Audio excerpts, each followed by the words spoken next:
Deus, ele cria as coisas. Ele cria as coisas de forma diversa, ele faz coisas de forma diferente. Ele faz as árvores segundo a sua espécie. Muito obrigada, irmão. Ele faz as árvores segundo a sua espécie, ele faz as coisas de forma diferenciada. Mas ele faz com um objetivo bastante claro e que ele já deixa bem claro no início da sua criação. Ele cria as coisas para que houvesse um florescimento em toda a sua criação. Quando a gente pensa em Shalom, geralmente a gente acha que tem a ver somente com paz, né? Mas o conceito teológico de Shalom tem a ver com essa criação de Deus. O conceito teológico de Shalom tem a ver com paz em harmonia, tem a ver com integridade. Os judeus, né, os cumprimentares, até hoje, né, falam, Shalom, né, desejam essa integridade para a qual, esse florescimento para o qual Deus nos criou. Então, Deus, ele nos criou para essa paz harmoniosa. O problema é que, em Gênesis 1 e Gênesis 2, nós estávamos indo muito bem. Aconteceu Gênesis 3. E é por causa de Gênesis 3 que nós temos todo o resto da Bíblia. Vocês concordam comigo? Se não tivesse acontecido o pecado, Deus não teria entrado no mundo para reconciliar-nos consigo mesmo. Nós estaríamos ainda no jardim. Mas aconteceu o pecado. E é por causa do pecado que há o que eu chamo no livro, o estigma da cor, de desarranjo criacional.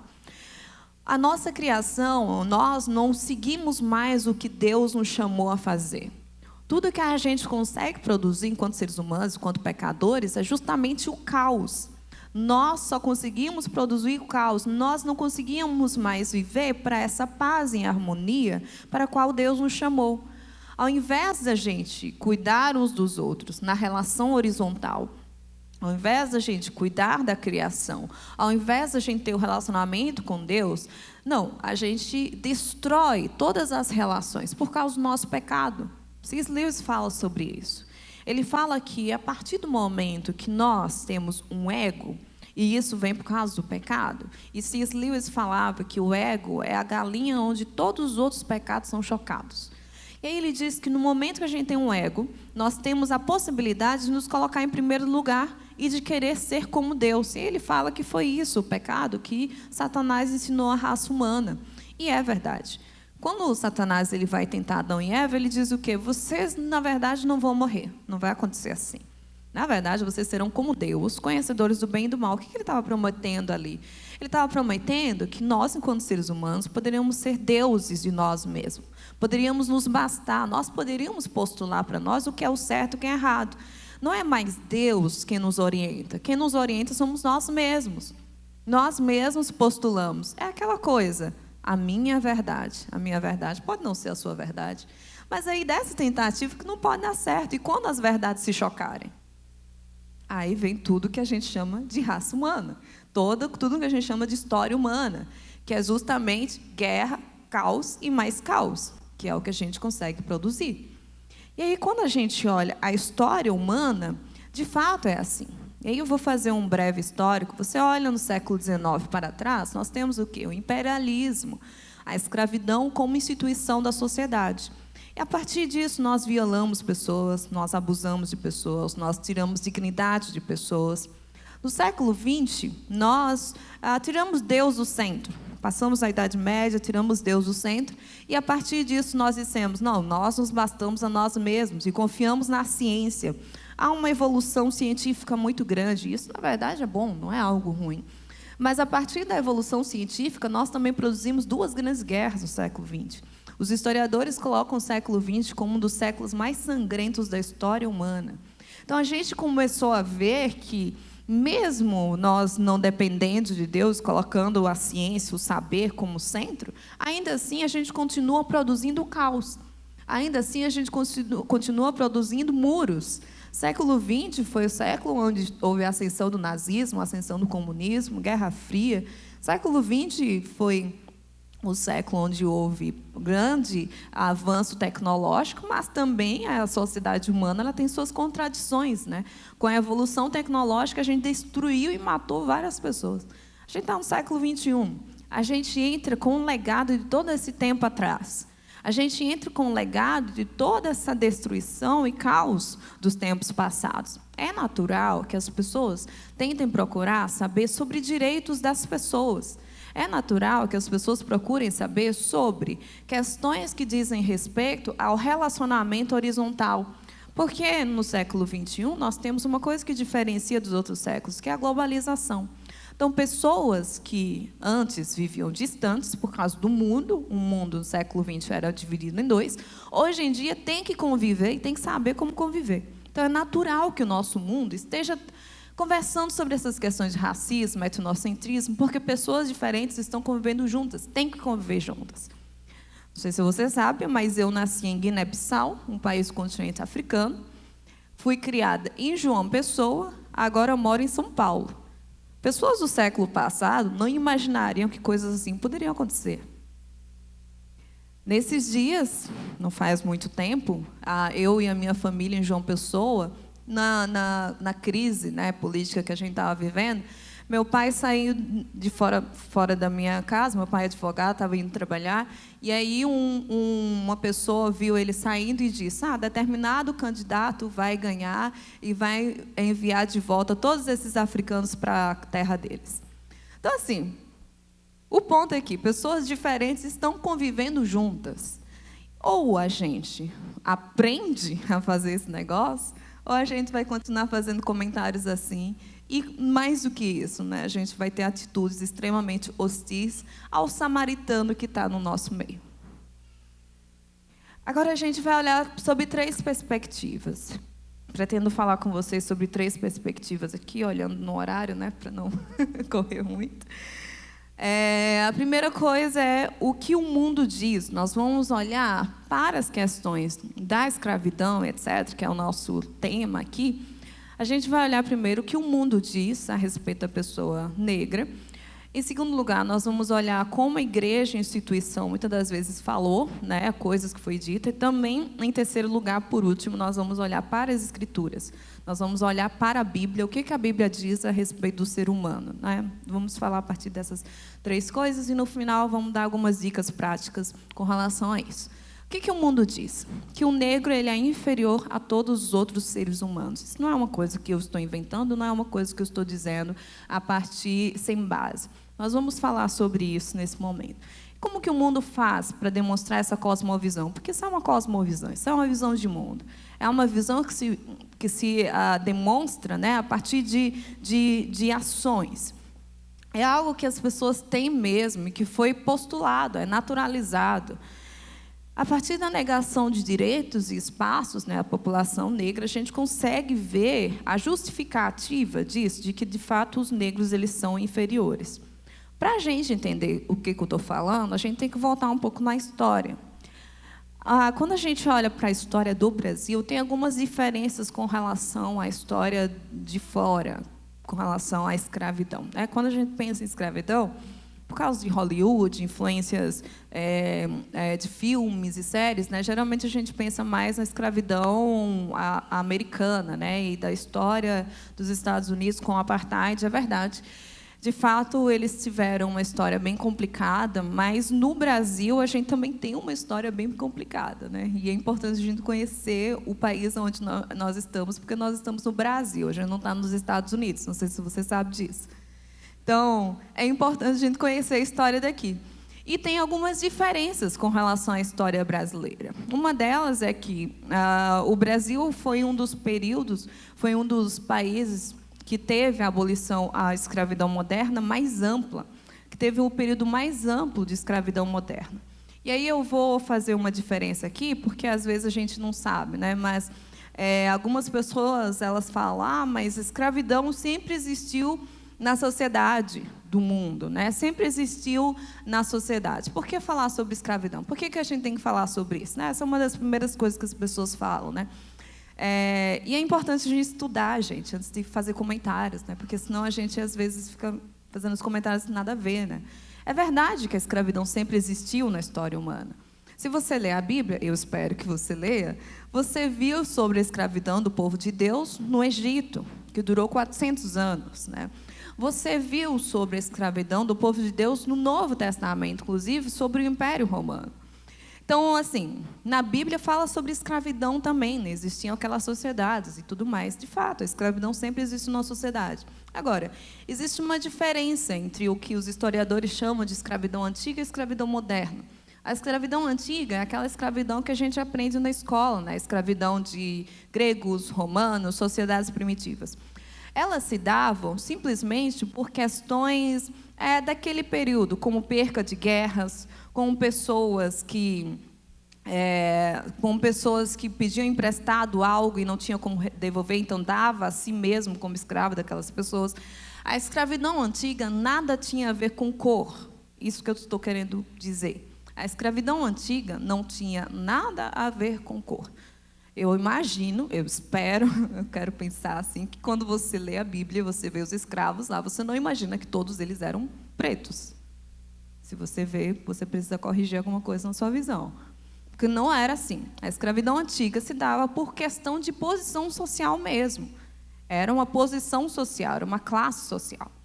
Agora, a mudança para o que os historiadores chamam de escravidão moderna, que é o que a gente está falando agora, a escravidão moderna se deu por razão de cor também, e mais especificamente.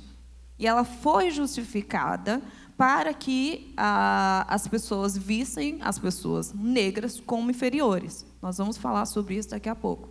Mas essa é a grande diferença da escravidão antiga para a escravidão moderna.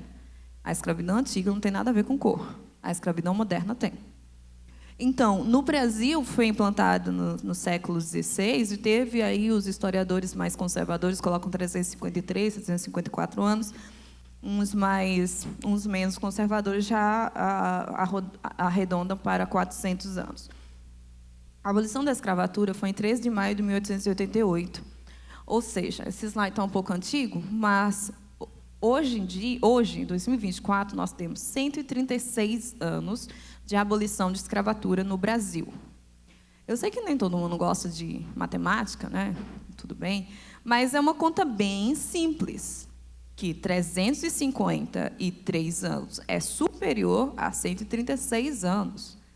Então, na sociedade brasileira, nós temos mais tempo em que a escravidão era vigente e era considerado normal do que tempo em que as pessoas negras, etc., são consideradas gente. E aí, algumas pessoas se surpreendem com isso, mas eu sou formada em ciências contábeis, eu fiz contabilidade na UFPB, isso é um fato engraçado sobre mim, mas tem uma justificativa. Mas no final do meu curso, eu fiz uma pesquisa sobre a contabilidade no período da escravidão. Não sei se vocês sabem, mas naquele período, as pessoas que eram escravizadas, inclusive existia imposto sobre o escravo. Elas eram literalmente consideradas mercadoria, elas eram consideradas propriedades, elas não eram vistas como seres humanos. E isso vingou por mais de 300 anos. Eu tive acesso ao Instituto Histórico e Geográfico da Paraíba e de Pernambuco, né, quando eu morava em João Pessoa ainda, e aí eu tive acesso a jornais de época, né? Nos jornais da época, eles podiam anunciar, né? Podiam fazer anúncios. Eles podiam fazer anúncios de compra, de venda, de aluguel. Então, essas pessoas, elas não eram vistas pela sociedade como seres humanos, elas eram vistas como mercadoria. E aí alguma pessoa pode perguntar, mas, por exemplo, jogador de futebol, você vende, você aluga, né? Se você entende um pouco de futebol, eu entendo muito, né? Sou vascaína. Enfim, mas você sabe que os jogadores, eles são vendidos, eles são emprestados, etc. Mas a questão é que eles não são desvalorizados, eles não são retirados da sua dignidade por causa disso. Muito pelo contrário, eles são extremamente caros. Mas, nesse período, essas pessoas eram consideradas mercadoria e mercadoria barata. Você tinha nas contabilidades, né, dos senhores de escravos, e aí você vai se lembrar que a tecnologia não é como hoje, por exemplo, os cavalos, né, eram meio de transporte, né, a partir das carroças. E nos ativos, né, ativo que é bem, né, propriedade do seu senhor, alguns cavalos tinham um valor extremamente superior a seres humanos que eram contabilizados lá. Então, assim, a nossa sociedade olhou para essas pessoas e disse, vocês não têm valor. Por mais de 300 anos. Muito obrigada, irmã. E aí tem um detalhe sobre esse período, é com relação ao trânsito, né, de trazer, pegá-los lá do continente africano e trazendo até aqui. Isso durava vários tempos, né? Às vezes durava meses, né, de transitar, né, nesses navios negreiros, lá do continente africano até aqui. E nessas viagens existe uma média aqui, um desvio aqui que a gente vê com relação a escravos mortos durante a viagem. Vocês estão vendo aqui? Não tenho tanta altura, mas 12,2% aqui, né? Vocês conseguem ver esse dado da média de pessoas que morriam durante esse período, né, de duração de viagem. Então, era uma média bem grande, né? E era um investimento, né? De novo, o tráfico negreiro era um investimento, aquelas pessoas estavam investindo, aquelas pessoas que eram trazidas eram consideradas mercadoria. Então, se a gente está vendo que existe uma média grande de escravos mortos durante a viagem, que significa que era uma perca de mercadoria para eles também. Existia esse significado econômico, mas o ponto é que, de onde que via tanta morte, né? Tanta morte vinha, tanto por alguns escravos que se revoltavam, né, porque não queriam ser escravizados, e eles se revoltavam para criar um montim. Eles eram jogados ao mar, para que eles não entrassem na cabeça de outros escravos. Alguns escravos, quando eles adoeciam, por exemplo, quando eles adoeciam e não tinha a tecnologia da medicina que nós temos hoje. Então, uma simples gripe poderia passar para todo o resto da tripulação e matar toda a tripulação. Então, essas pessoas eram jogadas ao mar. Acontecia isso com tanta frequência, a gente está falando de uma viagem, 12,2% de morte, que a coisa ficou tão feia que modificou a rotina dos tubarões do Atlântico. O Oceano Atlântico, nesse período, era chamado de tumbeiros, tumba aos céus abertos, de tantas pessoas que eram jogadas ao mar. A gente está falando de pessoas que nem estavam mortas, que eram jogadas ao mar por diversas razões. E que os tubarões começaram a perceber que desse lugar ia vir comida. E começaram a seguir, mudou a rota deles. Eles começaram a seguir esses navios. E pessoas que não tinham nem morrido, às vezes estavam doentes, e eram jogados ao mar, e o tubarão logo lhe pegava. A gente olhou para isso, 100 e poucos anos de tráfico negreiro, a gente olhou para isso e achou natural como sociedade. Porque a gente, de fato, achava que essas pessoas eram inferiores. Mas a gente justificou isso também. Teorias raciais que tiveram maior divulgação do século XIX, mas que já estavam em vigência antes. A partir disso é que emerge o conceito de raça. Porque raça, biologicamente falando, durante toda a história humana, a raça se entendeu como uma só. Na humanidade só existe uma raça, a raça humana, biologicamente falando. Agora, socialmente, isso foi inventado para poder justificar a escravatura das pessoas.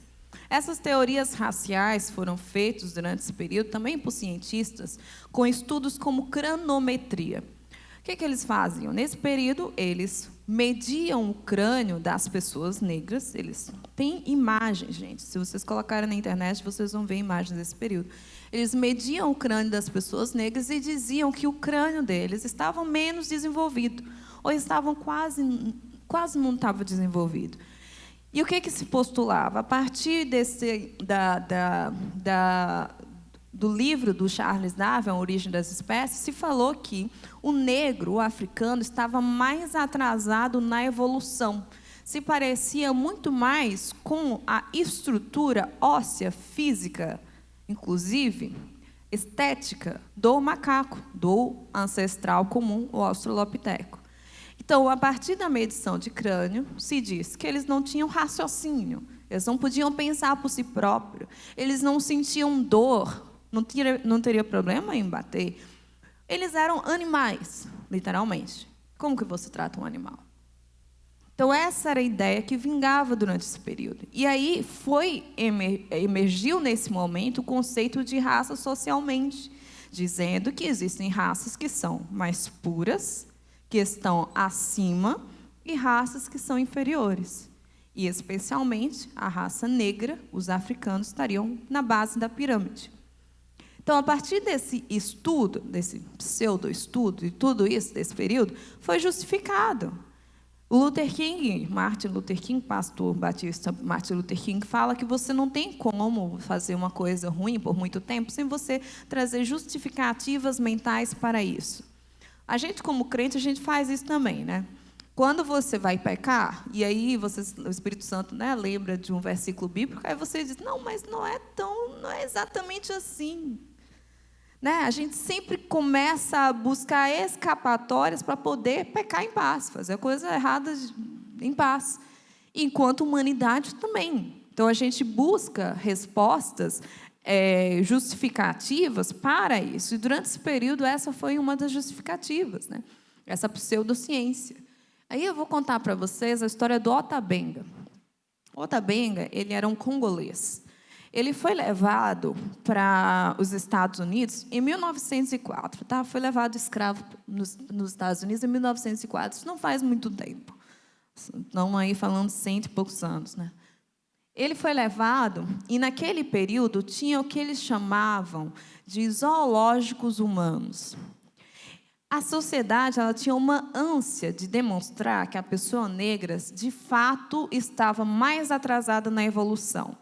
E nesses zoológicos colocavam essas pessoas, esses africanos, junto com macacos. Então, essa foto aqui, por exemplo, foi amplamente divulgada em várias revistas daquele período, mostrando que existia a semelhança física dos negros africanos com os macacos.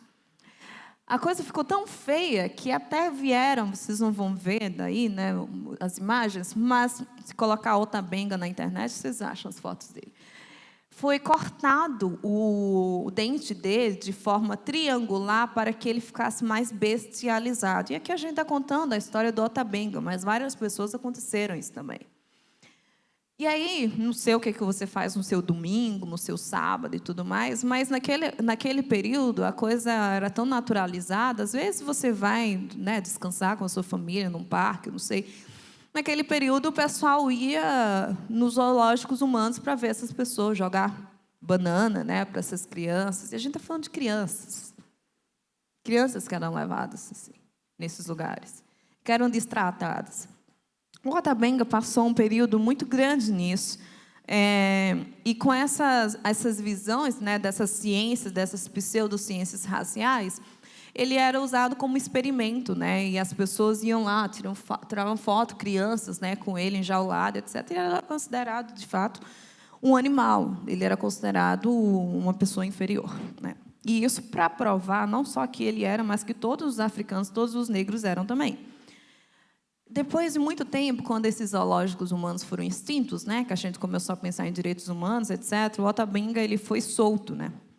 E aí, quando ele foi solto, ele ficou algum tempo, né, solto, né, na sociedade, mas ele não aguentou, porque ele tinha passado por tanto tempo de aflição, tanto tempo de diminuição, de inferiorização, que ele se matou. Uma ideologia, ela não vai morrer de um dia para o outro. A gente não pode esperar que quase 400 anos a nossa sociedade, colocando o negro africano como inferior, simplesmente por causa de uma abolição de escravatura, as coisas, de um dia para o outro, todo mundo, magicamente, entenda o negro como igual. Não funciona assim. Não funciona assim. Se a ideologia foi estritamente formada, divulgada, com pseudociência, inclusive, para dizer que o negro era inferior, a gente não pode esperar que simplesmente a abolição da escravatura faça com que, do nada, o racismo fosse extinguido, que não acontece assim. Agora, o ponto é que o racismo ele mexe com a identidade. Quando a gente fala sobre racismo, a gente está falando sobre identidade. A identidade no sentido de como o mundo percebe e vê o negro, mas a identidade de como o negro vê a si próprio também. Então, é uma coisa mais profunda, e por isso que a Bíblia tem algo a dizer sobre isso, porque quando Jesus Cristo veio morrer por todos nós, Ele veio para nos formar uma nova identidade, um novo homem. Então, a Bíblia tem algo a dizer sobre isso. E como o racismo ele fere a identidade da pessoa, diminui a identidade, a Bíblia tem algo a dizer sobre isso, porque Deus ele criou todos nós com dignidade e valor. Agora, tem um dado meio que esquizofrênico assim, da nossa sociedade brasileira. Esse estudo foi feito pelo IPEC, Inteligência em Pesquisa e Consultoria Estratégica, em 2023. E aí, nesse estudo, que é bem grande, né?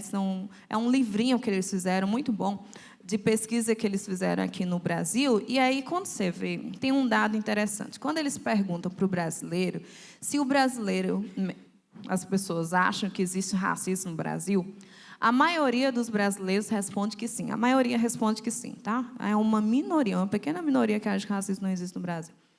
Mas aí, quando se pergunta se a pessoa ela já teve, tem de vez em quando, atitudes racistas, a maioria responde que não.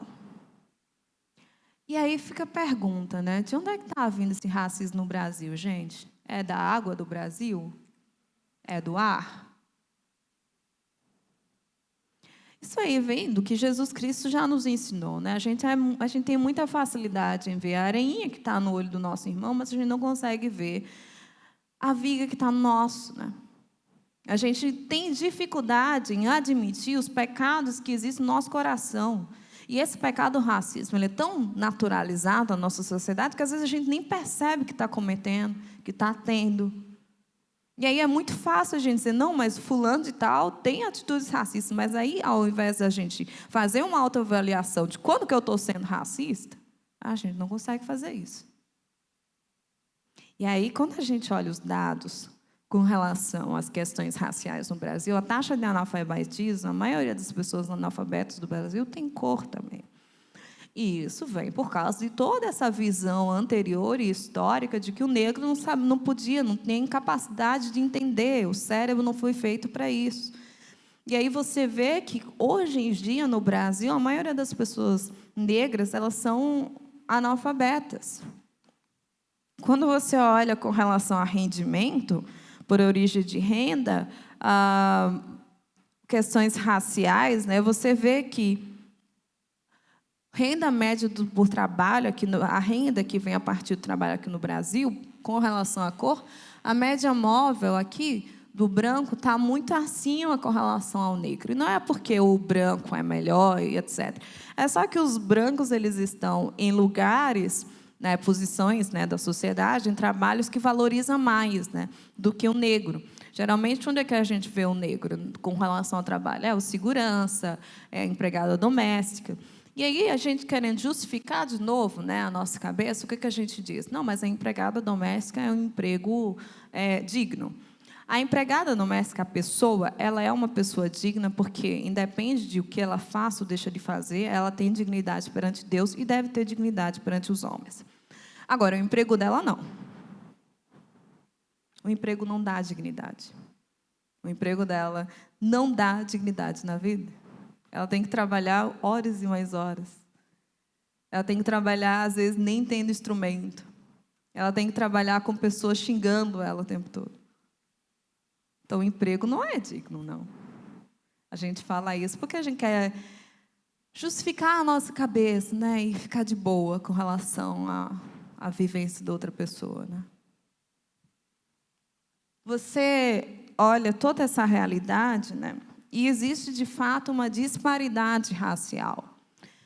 E aí é que cabe algumas reflexões para a gente enquanto igreja. Quais são a maioria das pessoas que estão empregando essas pessoas? Muitos deles são cristãos, né? E por a gente não refletir sobre essas questões, sobre essas temáticas, a gente acha natural viver da forma pecaminosa que o mundo está vivendo. A gente não faz nenhuma diferença. E aí, quando a gente fala da igreja, né? A partir de exegeses, né, equivocados, a igreja também disse que o negro era inferior, que Deus criou, na verdade, o negro como um ser inferior. A gente falou isso. Um dos pontos que a gente fez isso foi a partir de maldição de Cã. Essa tese, ela é discutida, inclusive, até os dias de hoje. Não é uma coisa tão antiga assim, né? Foi mais divulgado no período da escravidão, mas é uma coisa que as pessoas pensam até hoje. O que se diz sobre a maldição de Cã? Nós temos em Gênesis 9, após o dilúvio, que Noé, ele fez uma vinha. E aí ele fez o vinho lá, bebeu muito, se embebedou e ficou nu.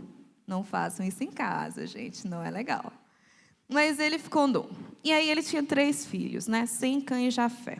O seu filho Cã vê o seu pai na sua nudez. Isso tem todo um debate teológico do que isso significa, que a gente não vai discutir nesse momento, que a gente não tem tempo. Mas o seu filho Cã vê o seu pai na sua nudez. Quando Noé fica sóbrio, ele amaldiçoa a geração de Cã por causa do seu filho ter visto ele na sua nudez, porque aquilo era uma coisa muito grave para aquela cultura, era algo muito ruim. E ele amaldiçoa a geração de Cã a servidão com relação aos seus outros irmãos, Sem e Jafé. O texto bíblico só fala isso. Mas durante esse período da escravidão, foi dito que foi localizado geograficamente o local para o qual haveria a eterna servidão, no caso a África. A ideia é que a África seria amaldiçoada por Deus. Quantos já ouviram isso? Tinha essa ideia, não só nesse período, que a África tinha sido amaldiçoada por Deus, e existia um sinal físico para se ver isso, que seria a pele escura. Então, na verdade, os negros são amaldiçoados por Deus à eterna servidão. Essa era a ideia que era postulada a partir do texto de Gênesis 9. O texto de Gênesis 9, nós não temos nenhuma localização geográfica, nós não temos nada com relação a cor e raça, não tem nada com relação a isso. Mas foi pego esse texto para dizer que existia uma maldição. E no Brasil, isso foi usado também. Tem um quadro, tá sumindo o nome do quadro, mas o nome se chama Redenção de Cã, e foi feita por Modesto Brocos, em 1895. Não faz muito tempo também. Modesto Brocos, vocês conhecem ele é um pintor, ele residiu aqui no Brasil, e ele que pintou aquele quadro famoso, A Primeira Missa no Brasil. Ele era um pintor bem importante. E aí ele pintou esse aqui. O que a gente tem aqui? Aqui nós temos a redenção de Cã. Qual que seria a maldição? A maldição é a pessoa ser preta, é a pessoa ter nascido no continente africano. Qual seria a redenção, então? A redenção é a pessoa ficar branca. A ideia aqui é que a matriarca, ela está dando graças a Deus porque a filha dela nasceu mais clara e a filha dela casou com um cara branco e nasceu um neto completamente branco. Então, havia essa redenção. A redenção era, no caso, tirar a maldição de si, que seria a cor escura. Então, durante esse período, no Brasil, se pensou, porque o Brasil era visto lá fora como um país muito fraco por causa da miscigenação. Então, tinha um plano de que, de fato, a partir da 3ª geração, os brasileiros, casando com pessoas brancas, houvesse uma redenção no Brasil. E o Brasil deixasse de ser um país fraco. Por quê? Porque o gene negro, no caso, era fraco e o gene branco era forte. E, inclusive, Charles Darwin teve uma passagem aqui no Brasil, observou como o Brasil funcionava e tudo mais. O Brasil lá fora era visto assim. Então, a partir disso, eles colocaram documentos oficiais, tá? Se vocês procurarem, vocês encontram, de que até 2012 o Brasil inteiro seria branco. E assim haveria a redenção. Nós estamos em 2024 e existem pessoas negras no Brasil. Deus não quis que a Torre de Babel deles fosse construída. Mas que houve o plano, houve. E a gente não pode se enganar. Cabe também lembrar que, nesse período, Os projetos missionários protestantes, todos já estavam aqui, tá? No Brasil. A gente, tudo, batista, presbiteriano, tudo. Então, quando a gente fala da escravidão, a gente fala muito da Igreja Católica, porque, de fato, a Igreja Católica estava acoplada ao Estado, né? O Joaquim Nabuco, né, que era um dos grandes abolicionistas do tempo da escravidão, ele, no seu livro Abolicionismo, ele fala, né, que a Igreja Católica era a Igreja do Estado, né? Mas aí ele traz uma crítica também. Ele diz que, quando a gente olha as outras sociedades, as outras realidades, a Igreja teve uma proeminência no combate à escravidão, né? Claro que era a minoria, não era a Igreja como um todo, mas a gente teve participações de vários cristãos no combate na política abolicionista em vários outros lugares. Mas aí o Joaquim Nabuco fala que, quando a gente olha para a realidade brasileira, a gente não vê isso acontecendo. Na verdade, a Igreja estava bem acoplada ao Estado e estava interessada simplesmente na desumanização das pessoas. Então, a gente tem também essa diferença com relação ao Brasil. Tem uma coisa que chama muito, muito minha atenção. Durante esse período da escravidão, a coisa ficou tão feia, e a gente queria provar tanto, né, que o negro africano ele foi criado para a servidão, que foi feita uma coisa que se chamava a Bíblia dos Escravos. Slave Bible. Essa Bíblia ela é exibida no Museu da Bíblia, lá no Washington, D.C., desde 2017. Numa Bíblia comum, nós temos 1.189 capítulos. Nessa Bíblia, nessa Slave Bible, eles tinham apenas 232 capítulos. A gente está falando que um grande número de capítulos foi retirado, né?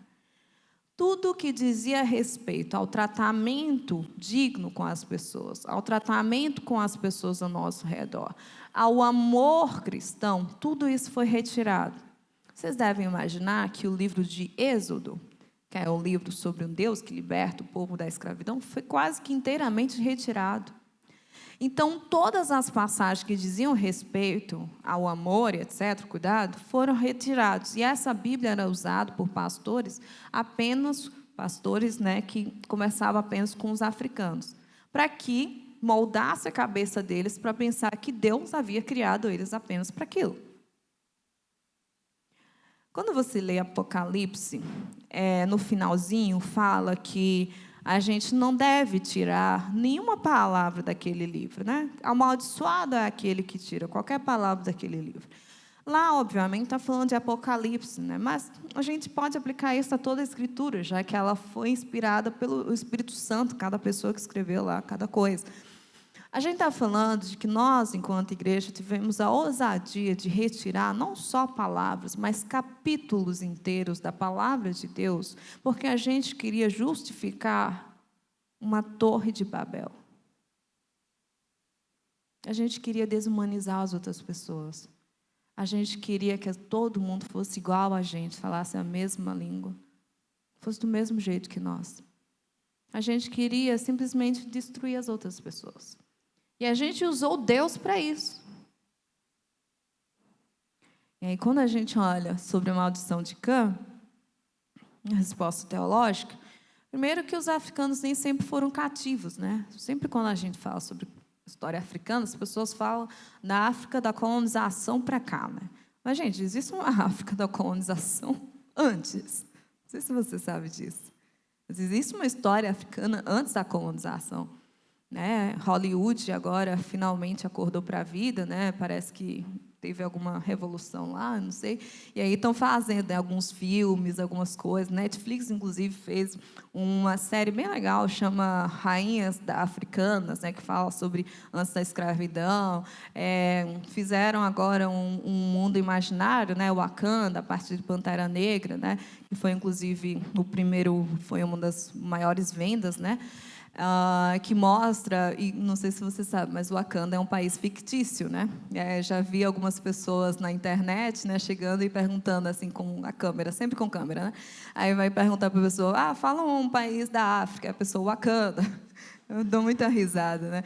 Mas o Wakanda é um país fictício, mas que revela, né, essa história da África antes da colonização, enfim. Mas os africanos nem sempre foram cativos, né?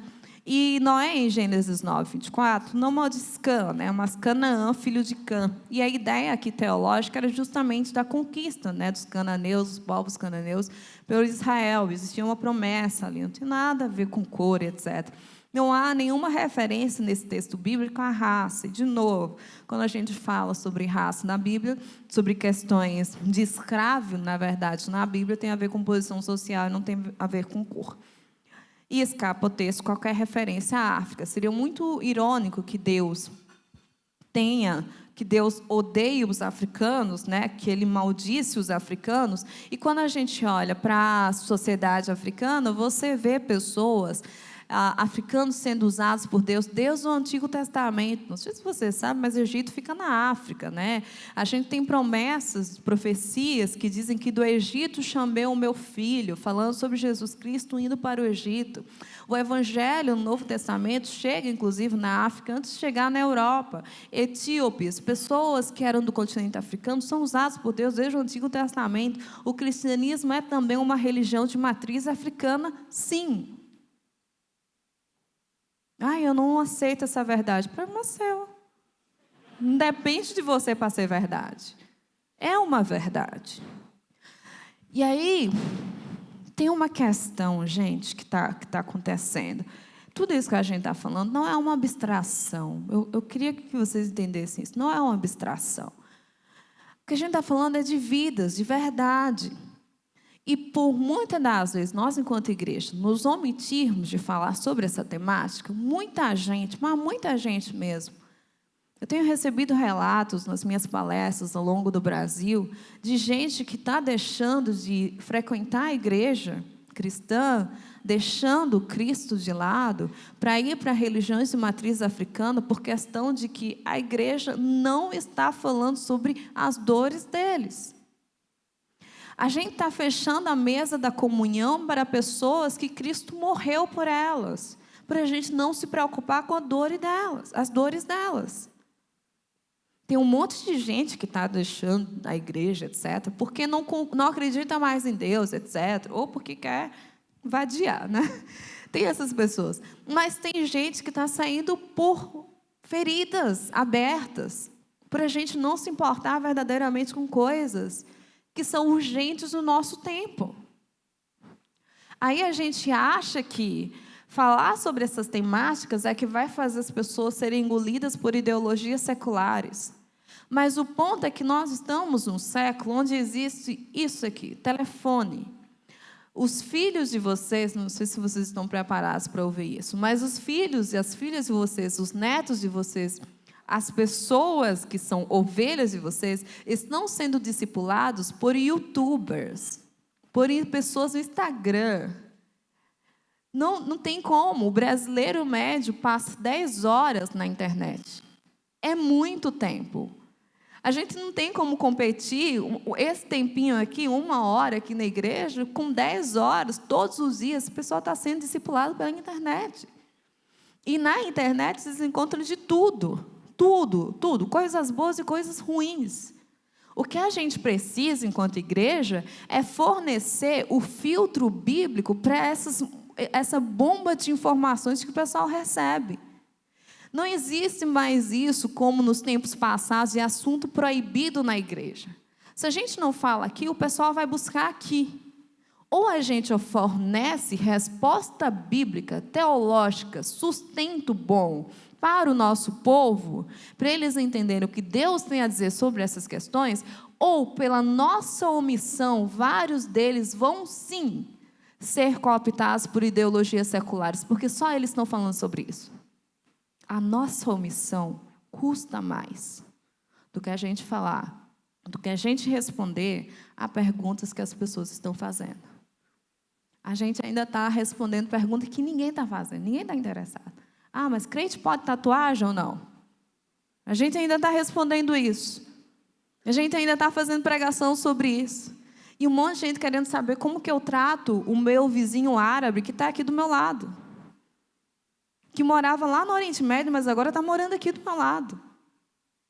E aí vai na internet e é cooptado por muçulmanos, pessoas que estão lá falando sobre a sua cultura de uma forma romântica.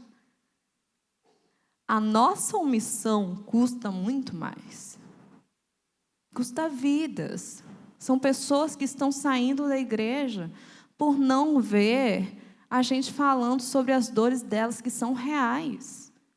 Se a ideologia secular está apresentando respostas equivocadas, e muitas das vezes eles estão, a nossa atitude não deve ser hipócrita de simplesmente ficar apontando que eles estão errando, errando, errando. Mas a nossa atitude é dizer, eles estão errando nisso, mas a gente propõe isso aqui. A gente precisa propor soluções. Ficar só apontando o dedo, querer que aquelas pessoas que tentam fazer algo por dores reais parem de fazer, é hipocrisia. É pura hipocrisia.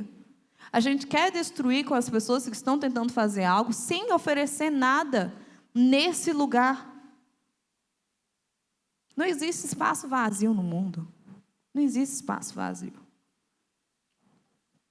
E o preconceito racial não é só uma coisa etérea, gente. Não é só uma coisa etérea. Isso mexe com a identidade da pessoa. Você vê que os dados do Ministério de Saúde dizem que o suicídio entre jovens negros é 45% maior entre os brancos por causa dos desafios que existem, do preconceito racial, do racismo. E o nível de depressão entre a população negra também é superior com relação à população branca. Isso aqui não é uma competição de quem está sofrendo mais. Isso aqui é trazer um dado, não é colocar um contra o outro. O negro, eu estou sofrendo mais, eu devo odiar o branco. Não, não é sobre isso. A gente está mostrando um dado real sobre as coisas, como elas funcionam, e sobre o que a gente pode fazer para diminuir essas dores que são reais. Essas dores que são reais, esses problemas que são reais. Agora, tem uma diferença. Por que se torna tão pesado? Porque quando a gente vê casos como o George Floyd, que aconteceu em 2020, quando a gente vê casos como esses que aconteceram aqui no Brasil, quando a gente olha tudo isso, uma pessoa branca vê e diz, nossa, que situação desagradável. Uma pessoa negra olha e pessoaliza isso. Eu olho para o caso do Floyd e eu digo, poderia ter sido meu pai. Porque o motivo ali foi racial. Poderia ter acontecido com meu tio. A gente pessoaliza essas coisas que acontecem e isso fere a gente. Agora, críticas injustas não invalidam as críticas injustas que existem contra a igreja. Existe crítica injusta, sim. Existe muita crítica injusta à igreja. Quando você olha lugares onde o Estado não chega, muitas vezes quem chega é a igreja. Especialmente periferia, comunidades, como você queira chamar. Periferias, favelas. Muitas igrejas que estão indo lá, especialmente não tão tradicionais como a gente. Então, tem uma questão aí. Mas eles chegam lá e eles transformam socialmente a vida daquelas pessoas também. É aquele pai que batia na esposa, que agora vem para a igreja e deixa de beber e para de bater na esposa. Isso é uma transformação social também. A religião pode contribuir para um tecido social mais harmônico na sociedade. Então, existem críticas injustas. A igreja chega em lugares onde o Estado, inclusive, não chega. Mas essas críticas injustas não anulam as críticas justas. A gente tem muita omissão, sim. A gente evita alguns assuntos, sim. A gente coloca para debaixo do tapete muitas coisas, sim. E aí, quando a gente vê, um dos atributos que se repete de Deus 3 vezes é a santidade. Deus é santo, santo, santo. E Deus, Ele abomina o pecado. Ele abomina a injustiça. Nós vemos nas Escrituras que Deus, Ele se ira todos os dias por causa da injustiça da gente, por causa do pecado da gente. Sim, Deus também tem raiva. Deus não é todo romantiquinho, que muitas vezes a gente pinta, não. E Ele tem raiva por causa das injustiças que existem sobre nós. Você vai ver os profetas, eles falavam sobre injustiças, problemas que existiam dentro da igreja, dentro da comunidade de fé. Esses funcionam? Você pode pegar para mim o meu carregador, por favor? Então, muito obrigada. Então, as críticas injustas não vão invalidar as injustas. As críticas injustas não invalidam as justas. Falei errado.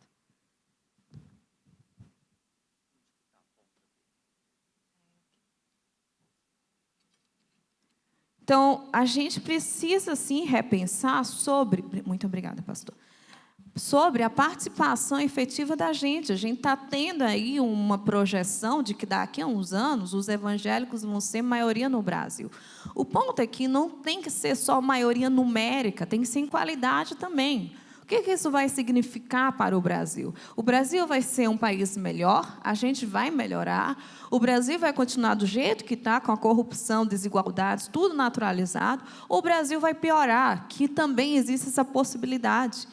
A gente, enquanto evangélico, a gente vai estar nos espaços públicos. Se a gente não pensa sobre isso, se a gente não pensa sobre essas questões, se a gente não é discipulado com relação a isso, a gente simplesmente vai deixar que o Brasil continue da forma como está. E a culpa vai ser nossa, sim. Que Jesus Cristo falou que pelas nossas boas obras glorificariam ao Pai que está nos céus. Jesus Cristo falou isso. Isso significa também que as nossas más obras fazem com que as pessoas se distanciem do Deus, do Pai que está no céu. E aí, quando a gente olha o nosso testemunho, como que ele tem sido? Como que ele tem sido? A gente brigou com irmãos por causa de partido político. Político que nem está nem aí para você. Aquele lá que você votou, talvez tenha ganho ou não, ele está nem aí para você, ele nem sabe da sua existência, está nem aí. A gente brigou com pessoas que estão do nosso lado, que servem ao mesmo Deus que a gente, por causa de ideologia. Sendo que o nosso reino nem daqui é. E aí a gente, publicamente, nosso testemunho foi horrível. Foi horrível. Continua sendo. E aí, para encerrar, que eu acho que eu já peguei bem muito do tempo, nós vamos ver o que Deus diz, né, a respeito não só do negro, mas de todo ser humano, né? No relato da criação, nós temos algumas diferenças. Você vê que Deus, ele faz as coisas e ele tem um jeito bem pessoal de fazer. Ele diz, haja e acontece. Haja e acontece. Haja luz, acontece. Haja relvas, acontece. É de uma forma bem pessoal. E a gente vê também que ele faz todas as coisas à sua própria espécie, né? Ele faz as coisas à sua própria espécie. Isso está no relato da criação. Quando ele vai fazer o ser humano, há uma diferença. Ele não mais diz haja, ele diz façamos. Ele entra. Nós vemos aqui a pluralidade de Deus, né? Ele entra na criação. Há uma coisa pessoal aqui, não é mais impessoal. E aí há uma outra diferença. Ele diz haja e a sua própria espécie. Quando ele vai fazer o ser humano, ele diz façamos e a nossa imagem e semelhança. Há uma diferença quando os seres humanos são feitos. E isso significa, isso tem um significado. Ser feito à imagem e semelhança de Deus significa que, independente de quem você seja, você tem dignidade e valor. Nós, pelo simples fato de sermos humanos, todas as pessoas têm dignidade e valor, porque são criação de Deus. Como que Deus fez para mostrar essa verdade? Ele veio, Ele mesmo, Ele veio. Todos os outros deuses, os falsos deuses, eles utilizavam os seres humanos para o seu bel prazer. Apenas o Deus da Bíblia, que Ele veio, Ele mesmo, para servir a humanidade. Não só servir com a ponto de morrer, sofrer a mais penosa dor, a da cruz, por causa de nós, para nos reconciliar de novo com Ele, para nos reconciliar uns com os outros e para fazer com que a gente tenha aquele mandato cultural de cuidar da criação da forma correta. A doutrina do Imago Dei, nós vemos que é a doutrina base para a gente combater todas as injustiças sociais. A doutrina do Imago Dei fala que nós somos criação de Deus, e que pelo fato de todo ser humano ser criação de Deus, tem dignidade e valor. E ela é muito importante, e por isso que há uma importância nós, enquanto cristãos, falarmos sobre essas questões. O John Stott falava que, no seu livro O Cristão numa Sociedade Não Cristã, ele diz que os cristãos deveriam estar na vanguarda de combate às injustiças. Os cristãos deveriam estar à frente disso. E isso porque nós temos essa doutrina. Irmãos, antes mesmo da Declaração Universal dos Direitos Humanos, em 1948, ser constituído, antes mesmo da Constituição brasileira, em 1988, que foi constituído, tudo isso para resguardar a dignidade das pessoas, antes mesmo dos seres humanos pensarem nisso. Jesus Cristo, Deus Pai e Deus Espírito, eles lá na criação já estavam dizendo, em Gênesis 1, 26 a 30, que todas as pessoas têm dignidade. Esse negócio não foi o mundo que inventou, foi Deus. No início de tudo já estava falando isso. As pessoas foram descobrir em 1948, em 1988, Deus já estava falando desde o início. É por isso que essa é uma pauta nossa, não é das pessoas lá fora. Eles vão distorcer, sim. Você não tem como esperar atitudes cristãs de pessoas que são não cristãs. Não vai acontecer. A gente falou Maranata aqui, a gente cantou sobre isso. Mas às vezes a gente canta Maranata de uma forma extremamente hipócrita. Jesus Cristo falou que Ele só volta quando as pessoas conhecerem Ele no mundo inteiro. A gente não evangeliza, a gente não prega sobre o Senhor Jesus para as pessoas, mas a gente fica falando Maranata, volta o Senhor. Se você não prega, Ele não vai voltar. Ele falou.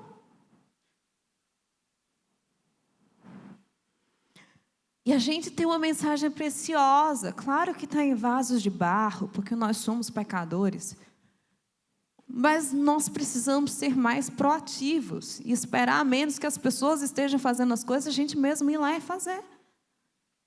E mostrar as maravilhas desse Jesus Cristo. E aí, para a gente ler um texto da palavra, nós vamos ler Tiago 2, do 1 ao 13.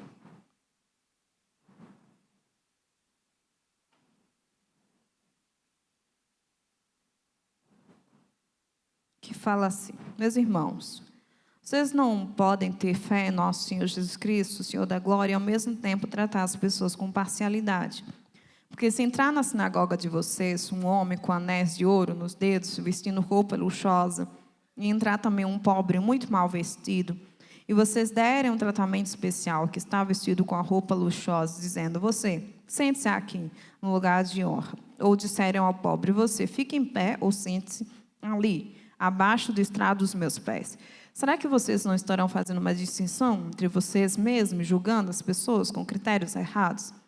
Escutem, meus amados irmãos, por acaso Deus não escolheu os que para o mundo são pobres, para serem ricos em fé e herdeiros no reino que Ele prometeu aos que o amam? No entanto, vocês desprezam os pobres. Por acaso não são os ricos que oprimem vocês e não são eles que os arrastam para os tribunais? Não são eles os que blasfemam o bom nome que foi invocado sobre vocês? Se vocês de fato observam a lei do reino conforme está na Escritura, ame o seu próximo como a si mesmo, fazem bem. Se, no entanto, vocês tratam as pessoas com parcialidade, cometem pecado, sendo condenados pela lei como transgressores. Pois quem guarda toda a lei, mas tropeça em um só ponto, se torna culpado de todos. Porque aquele que diz, não cometa adultério, também ordenou, não mate. Ora, se você não comete adultério, porém mata, acaba sendo transgressor da lei. Assim falem e vivam como pessoas que serão julgadas pela lei da liberdade. Algumas pessoas me perguntam após as palestras, né, isso até hoje, mas o racismo é pecado? Onde que a gente consegue ver isso na Bíblia? Isso não é uma pergunta muito difícil de ser encontrada, né? Muitas pessoas me perguntam, isso na internet também, pessoalmente, após palestras, pessoas dizem, qual que é a passagem? Essa é uma delas, né? Nós temos várias, mas essa é uma delas. Aqui nós estamos vendo que o apóstolo Tiago está falando sobre um problema daquela igreja. O problema daquela igreja era que eles tratavam bem a pessoa rica e tratavam mal a pessoa pobre. E aí Tiago diz que isso era fazer acepção de pessoas e isso era cometer pecado. Agora, a gente tem que contextualizar também para as nossas realidades, né, a palavra de Deus. Quais são os pecados e acepção de pessoas que nós fazemos na igreja brasileira no tempo atual? É importante reparar uma coisa. Primeiro, Tiago fala com crentes aqui. Tiago está falando que crentes estavam fazendo acepção de pessoas. Por que eu estou ressaltando isso? Porque já aconteceu casos em igrejas que eu fui falar, que eu vou contar uma história específica, que eu tinha pregado, etc., eu tinha palestrado, etc., e teve um momento de coffee break, né? E aí eu fui e sentei, tipo, no iniciozinho lá, e aí chegou um cara para conversar comigo, e eu, gentilmente, ouvindo, tranquilamente, ele... Do nada, gente, o homem começou a se exaltar muito, começou a ficar muito bravo. E, tipo, eu era bem mais nova, né, do que agora e tal, e eu fiquei muito assustada com o que estava acontecendo naquele momento. E ele começou a ficar muito bravo, ele disse, como que você pode dizer que a igreja tem racismo? Como você pode dizer que a gente pode ter esses problemas? Nós somos o povo de Deus, não sei o que e tal. E, assim, vocês já devem ter percebido que eu tenho um humor um pouco peculiar, né? E aí, mesmo eu sofrendo perigo, eu obviamente provoquei, né? Eu disse para ele, sim, mas irmão, nós não estamos no céu ainda, não sei se você sabe disso. Eu corri perigo de vida, né? Porque ele realmente estava bravo, e ele estava vindo para cima de mim, e o pessoal da igreja percebeu o que estava acontecendo, e veio, né? E separou, né? E tudo mais. Depois o pastor teve que ligar para mim, pedir perdão, não sei o quê, que aquele irmão era simplesmente um dos líderes da igreja, né? Já teve igrejas, isso foi um pouco mais recente, foi esse ano, em que eles me convidaram, gente. Eles me convidaram para ir lá, eu fui lá, palestrei. E no final, quando estava na perguntas e respostas, o pastor, um dos pastores da igreja, levantou a mão e disse, eu discordo de toda essa tua tese aí. Aí eu fiquei tipo, irmão... Tem um cara de palhaço, obrigado. A igreja me convidou, aí ele falou, não, mas racismo não é pecado, não sei o quê. Aí eu, gente, o que está acontecendo? Então, isso não é difícil de acontecer, entendeu? E a gente precisa entender. Primeiro, Tiago está falando com crente aqui. Então, crentes são passíveis de pecar. Não sei se você sabia disso, mas você não é totalmente santificado. Existe pecado em você. Tiago está falando com os crentes daquele período. Existia acepção de pessoas lá por questão do pobre e do rico. E a gente tem que prestar atenção sobre quais são as acepções de pessoas que nós fazemos hoje. Se o nosso Deus não faz acepção de pessoas, por que nós fazemos acepção de pessoas? E isso é discriminação, isso é racismo, e isso é pecado. O Tiago está deixando muito claro. Se você discorda, você não está discordando de mim, você está discordando da palavra de Deus. Se resolva com Deus, eu não tenho nada a ver. Racismo é fazer acepção de pessoas. E aí, Tiago diz que quando a gente faz acepção de pessoas, a gente está fazendo distinção entre nós mesmos, julgando as pessoas pelos critérios errados. Irmãos, é como se a gente sentasse no trono da criação de Deus e julgasse a obra de Deus. E Deus disse no final que tudo ficou muito bom. E aí o racista diz, não ficou não. Aqui o senhor errou. Aqui, na verdade, é muito ruim, não é muito bom. Vocês têm noção que é olhar para o Criador e dizer que ele errou na criação dele? É isso que o racista faz. É isso que a gente faz quando faz distinção de pessoas. A gente faz classificação da obra de Deus, faz uma pirâmide social e diz que é a melhor, que é a pior. A gente está julgando a Deus, na verdade. E aí, o que o Tiago fala que é a lei do reino? No verso 8, ele diz que se vocês de fato observam a lei do reino, conforme está na Escritura, ame o seu próximo como a si mesmo, fazem bem. A lei do reino de Deus é essa lei do amor, é essa lei do cuidado e com relação ao próximo. O racismo, portanto, é um rebelde atentado contra os dois grandes mandamentos de Cristo. Os pecados sociais, eles ferem os dois grandes mandamentos de Cristo. Às vezes a gente acha que é só o segundo, mas são os dois. De amar a Deus sobre todas as coisas e de amar ao próximo como a si mesmo. Por quê? Porque a lei do reino é a lei do amor ao próximo. Calvino, ele fala sobre isso. Para trazer um reformador, um conservador. Ele fala que Deus, ele prova o nosso amor a Ele pela forma como a gente trata o nosso próximo. João falou isso, o discípulo do amor, ele disse: se alguém disser ama a Deus e odiar o seu irmão é mentiroso. Pois aquele que não ama seu irmão a quem vê, não pode amar a Deus a quem não vê. Ora, temos da parte dele esse mandamento, que aquele que ame a Deus, ame também ao seu irmão. A lei do amor, os dois mandamentos estão juntos. Estão lá juntos. No decálogo de Moisés, 10 mandamentos, são 6 mandamentos sobre o tratamento com o nosso próximo e 4 sobre Deus. Não que Deus seja menos importante, mas é que Deus, ele prova o nosso amor por ele, por como a gente trata o nosso próximo. Está junto lá. Não adianta vir à igreja, levantar a mão. Ai, eu amo a Deus. Eu quero uma vida santificada. E você distrata as pessoas ao seu redor. Você não ama as pessoas. Não tem como dizer que ama o invisível se você não ama o visível. É isso que a palavra está dizendo. E mais, João, o apóstolo do amor, o bonitinho, ele chama as pessoas que dizem que amam a Deus, mas não amam o seu próximo, de mentiroso. João está dizendo que é mentira, a sua vida é uma mentira. Está dizendo que ama a Deus, mas não ama a pessoa que você está vendo. E aí, quando a gente olha com relação a essa temática, quais são as nossas atitudes enquanto igreja? Primeiro, a gente nega isso. Tantos lugares que eu já fui que as pessoas, no final, pareciam que não entendiam nada. Chegavam, não, mas eu acho que o racismo não existe. Aí sim, mas o racismo ele não precisa da sua permissão para existir ou deixar de existir. Porque, às vezes, a gente não tem noção da nossa desimportância, né? Então, às vezes, a gente nega um tema que é claro e que está ferindo as pessoas ao nosso redor. Ou a gente age com indiferença.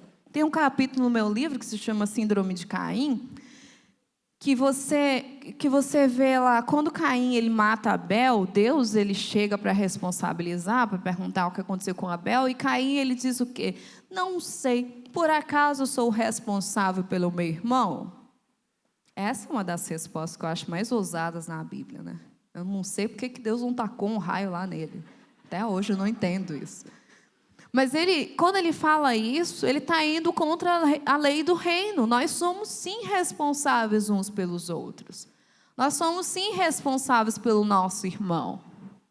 Mas aí quando a gente age como se a gente não fosse, a gente age com essa indiferença, com relação aos problemas sociais que nós temos entre nós, seja de racismo, seja de mulheres que sofrem abuso, seja sobre os problemas que estão dentro do nosso tempo, mas que a gente coloca debaixo do tapete, a gente age como Caim, a gente age com indiferença. A gente olha para Deus e diz, eu não sou o responsável pelo meu irmão. Ou então a gente persegue as pessoas que falam sobre isso. A gente persegue essas pessoas. Por fim, em Gálatas 6:2, nós vemos que o apóstolo Paulo nos diz que nós devemos levar as cargas uns dos outros para a gente cumprir a lei de Cristo. O problema é que a gente quer cumprir a lei de Cristo, mas a gente não quer levar a carga das pessoas. No dia a dia, a gente passa pelos nossos irmãos e diz, tudo bem? A gente torce para a pessoa dizer, estou bem, para a gente não ter que sentar e levar a carga da pessoa, né? Então, as pessoas têm cargas diferentes. Às vezes, a carga daquela criança é um abuso que ela está sofrendo em casa. Às vezes, a carga daquela mulher é um assédio que ela está sofrendo no trabalho. Às vezes, a carga daquela outra mulher é um abuso que ela está sofrendo em casa também. Às vezes, a carga daquele cara é ele ser diminuído no trabalho. O problema é que todos nós temos cargas, e cargas diversas. Às vezes a carga daquela pessoa é o racismo diário que ela está sofrendo, que ela não aguenta mais, e que está para tirar a sua vida. Mas a gente não quer carregar. A gente não quer falar sobre isso. A gente não quer ajudar. Mas a gente quer cumprir a lei de Cristo, sem levar a carga das pessoas. Não faz sentido. Não vai acontecer. E aí eu vou dar um exemplo breve de como que eu acredito que nós devemos combater, né, essa questão, Tem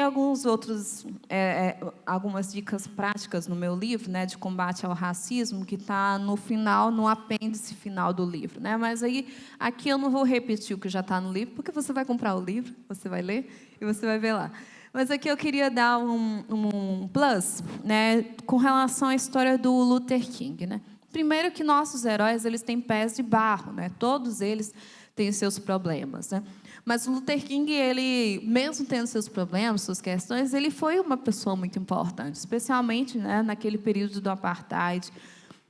Quando ele fez esse movimento, ele disse, né, que desde o início a filosofia que moldou eles foi essa coisa da resistência passiva, né? Dessa coisa da não violência o tempo todo. E isso foi com base especialmente nos ensinos de Jesus. Então, ele era pastor antes de tudo, né? E ele queria ser identificado como um pastor antes de tudo. Isso é bem, bem interessante, né? Bem legal. E ele tinha como base, né, os ensinos de Jesus para falar sobre o combate à segregação. Ele falava sobre essa questão do amor, né, da gente se revestir pelo amor, da gente pegar as armas do amor. Tem um ponto bem interessante que vocês não vão conseguir ver, infelizmente, mas no livro dele, Porque Não Podemos Esperar, ele coloca o formulário que eles usavam para esses movimentos. Todo mundo que quisesse participar do movimento tinha que assinar esse formulário. E nesse formulário tinha o que eles chamavam de 10 mandamentos. Vocês não vão conseguir ver, mas eu vou falar aqui. O primeiro mandamento era meditar diariamente nos ensinamentos na vida de Jesus. O segundo era lembrar que o movimento não violento procura justiça e reconciliação, não vitória. Terceiro, andar e falar na prática do amor, porque Deus é amor. Quarto, orar diariamente para ser usado por Deus e para que todos os homens possam ser livres. 5, sacrificar desejos pessoais para que todos os homens possam ser livres. Sexto, direcionar as regras comuns da cortesia tanto ao amigo quanto ao inimigo. Sétimo, procurar realizar um serviço regular para os outros e para o mundo. 8, abster-se da violência do punho, da língua ou do coração. 9, esforçar-se para estar em boa saúde espiritual e corporal. Sim, Martin Luther King malhava, gente. 10, seguir as instruções do movimento do capitão em uma manifestação. E aí está assim, eu assino esse compromisso, tendo considerado seriamente o que faço e com determinação e vontade de perseverar. A pessoa tinha de colocar o nome, o endereço, o telefone, parente próximo, tudo era bem organizadinho, não era qualquer coisa, não, né? E é interessante, né, como ele colocava essa coisa de meditar diariamente no ensino de Jesus, ler a Bíblia, procurar fazer uma coisa boa para o mundo, não só para si mesmo, sacrificar desejos pessoais para que as pessoas sejam plenamente livres, orar diariamente para que as pessoas fossem livres. Então, nós temos um movimento de pessoas que eram cristãs e que eles fizeram algo efetivamente por um problema que existia na sociedade. Mas aí, quando a gente vê a história do Luther King, ele também foi perseguido, né? Apesar dele ter feito tudo isso, a partir das Escrituras, de antes dos movimentos, ter momentos de pregação que ele fazia, de durante os movimentos eles cantavam os hinos, né, hinos cristãos. Apesar de tudo isso, né, ele foi criticado, ele foi chamado de comunista também, ele foi chamado de radical, enfim, ele estava simplesmente fazendo as coisas a partir de Jesus Cristo para uma sociedade melhor, mas ele foi criticado apesar de tudo isso. E aí, quando a gente vê do sonho dele, né, quando ele fala do sonho dele, que tinha a ver com o sonho americano, né, que estava em voga naquele período, ele fala que ele gostaria, né, que os filhos deles fossem julgados pelo conteúdo, né, do seu caráter, não pela cor da sua pele. E aí, quando você vê no histórico da família de Luther King, não só os filhos deles tiveram que lutar contra a segregação, contra o racismo, né? Um dos filhos dele, o Martin Luther King Jr. III, Ele é advogado, né, e ele luta pelos direitos também dos negros, inclusive até hoje. E também a neta do Luther King, a Yolanda, ela tem uns seus 14 anos, 13, 14 anos, ela é uma criança. E ela é uma ativista, hoje em dia, pelos direitos dos negros. Então, você vê que não só os filhos dele não foram, né, julgados pelo conteúdo do seu caráter, né, mas foram julgados pela cor da sua pele, como a neta do Luther King também continua sendo julgada pela cor da sua pele. Então, nós temos um problema aí que persiste até hoje. O sonho do King não foi realizado nem no tempo dele, nem hoje ainda. Agora, o que eu acho que o Luther King falaria para nós, enquanto cristãos, e especialmente num dia como esse, né? Eu acho que, primeiro, ele nos diria para a gente lembrar do período da escravidão e das consequências disso ainda no tempo presente, né? Então, existe uma disparidade racial, existe tudo isso que a gente veio falando ao longo desse tempo, e essas consequências mexem com a identidade das pessoas, mexem com como elas se percebem, mexem com saúde mental, e a gente precisa observar isso. Eu acho que ele também diria para a gente ter uma postura ativa frente ao sofrimento do próximo. Não apenas a gente reclamar das pessoas seculares fazendo coisas equivocadas de vez em quando, mas a gente propor realmente algo a partir da nossa igreja. A gente pode ajudar nas taxas de analfabetismo, fazendo cursos pré-vestibulares, cursos aqui na igreja, aproveitar as nossas estruturas para não ser só abertas em domingo, mas para abrigar pessoas que necessitam. A gente pode usar a capacitação de pessoas nas nossas igrejas, pessoas que já sabem de coisas, e ensinar para as pessoas de forma que eles consigam também ter dignidade na sociedade. A gente pode fazer muita coisa. Se a gente parar de pensar numa teologia apenas de sábado e domingo, e a gente começar a entender que a teologia ela deve ir durante a semana. Nosso Deus não é um Deus apenas de sábado e domingo. Nosso Deus é um Deus que vai ao longo da semana.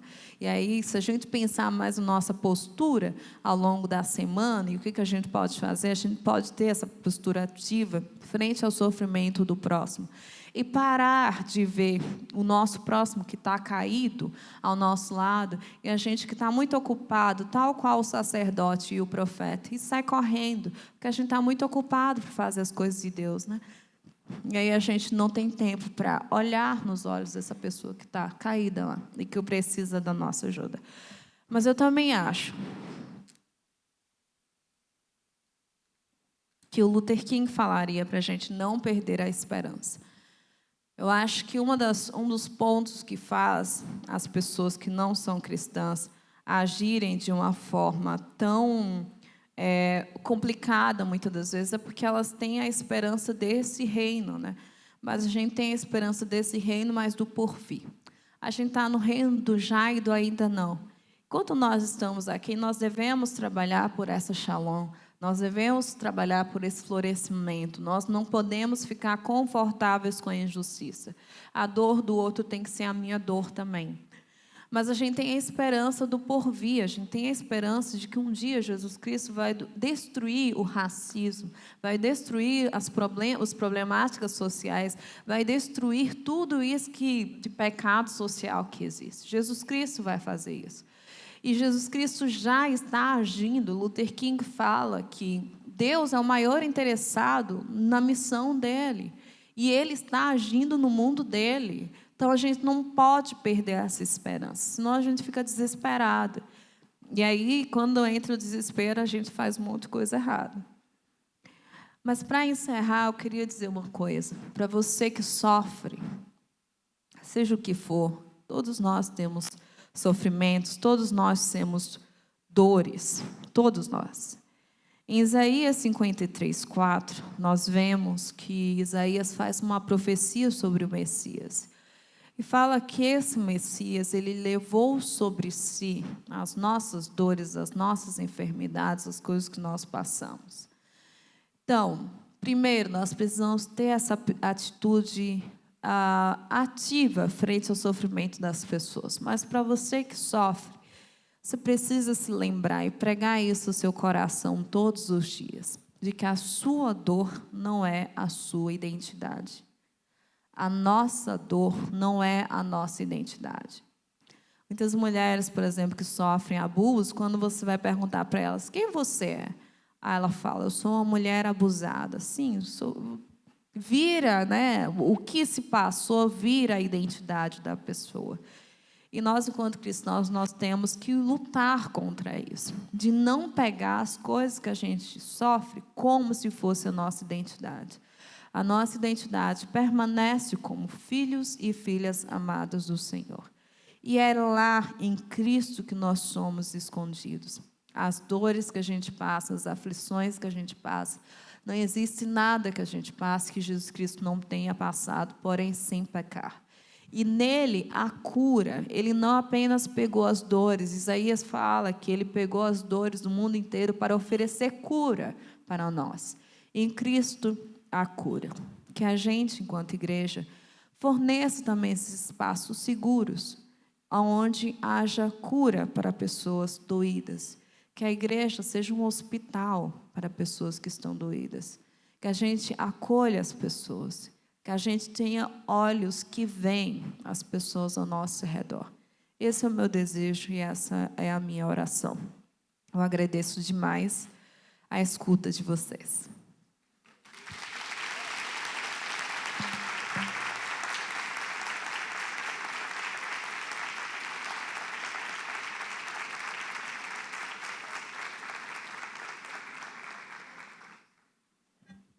Diferente do outro pastor, eu vou dizer, eu concordo com tudo que você disse.